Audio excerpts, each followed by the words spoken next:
Hey everyone, and welcome back to the ATD Movie channel on YouTube. Today we'll be reviewing Kong: Skull Island. Are you curious if this movie is worth your time?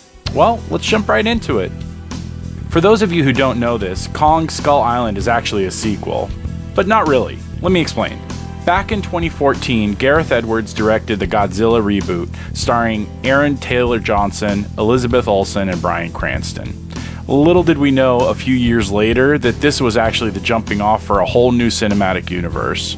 Yes, folks, they're building a Godzilla and King Kong cinematic universe. So let me get back on track.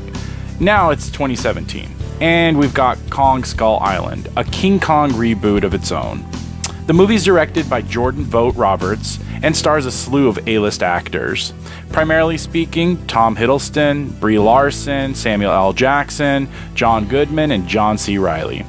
I usually begin my reviews with what I liked about the film, but I'm going to change things up a little bit. One of my biggest complaints about Kong: Skull Island is the lack of interesting characters, and I think it frustrated me so much because of all the wonderful talent involved in the movie. You have these wonderful actors who are not given much of anything to work with in the way of character development. We're given bits and pieces of their past, but it's primarily through very fast conversations with one another.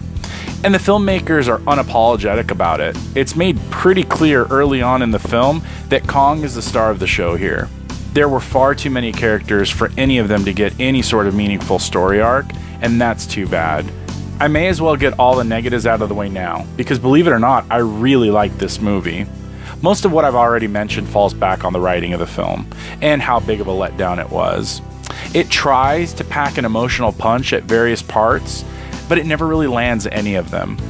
One of the things the 2005 Peter Jackson version of King Kong had going for it was the emotional weight of the film, and Skull Island simply does not have it. Alright, that's enough with the negativity to start the review, so let me get into the good stuff.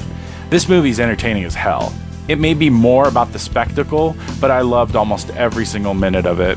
The movie starts off really fast, and I've read criticism about the film's pacing, but I'm sorry, I just don't agree. I think the movie is excellently paced, with clean editing that moves the story along nicely. Another aspect of the movie I really liked was how quick we meet Kong. Think back to other monster movies. It takes forever to get the monster on screen. And as I mentioned earlier, the filmmakers are very well aware who the real star of the show is here. So I really appreciated that we got the big, huge action sequence almost immediately after the film starts. And let me tell you about this big, huge action sequence. Bits and pieces of it are shown in the trailer, and it involves a military convoy attacking Kong from several different helicopters. I thought the filmmakers were for sure going to lose the audience in all the chaos, but much to my surprise, the action was very easy to follow, even in 3D, which I absolutely hate. The destruction is abundant in this sequence, but it's never too serious for the faint of heart. I also really enjoyed all the various creatures on Skull Island. The character designs are unique and show us a bunch of stuff we've never really seen before. Now, I don't consider myself a monster movie aficionado or anything like that, but all the designs felt new and fresh to me.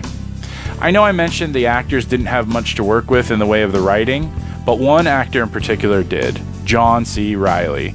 This guy is awesome. He plays a military man who was shot down on the island 28 years before the events of the film, and he's hilarious. I could only imagine how much improv must have hit the cutting room floor, because Reilly's a natural. Reilly's character of Marlowe is the only one I truly cared about from the moment he showed up on screen. One last thing I'd like to note is the movie's visually stunning, both in terms of CGI and the cinematography. It's absolutely beautiful.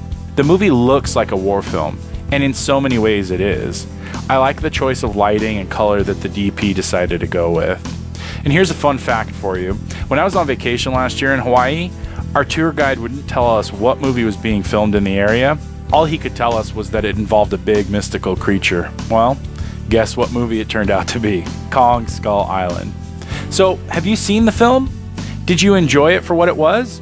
And are you excited for this so-called cinematic universe they're building around King Kong and Godzilla? Let us know what you think in the comments. And if you enjoyed the video, please be sure to give us a thumbs up. It helps us out. And lastly, don't forget to subscribe to the channel to be notified of content uploaded regularly. And that's all for now, folks. Thanks for watching.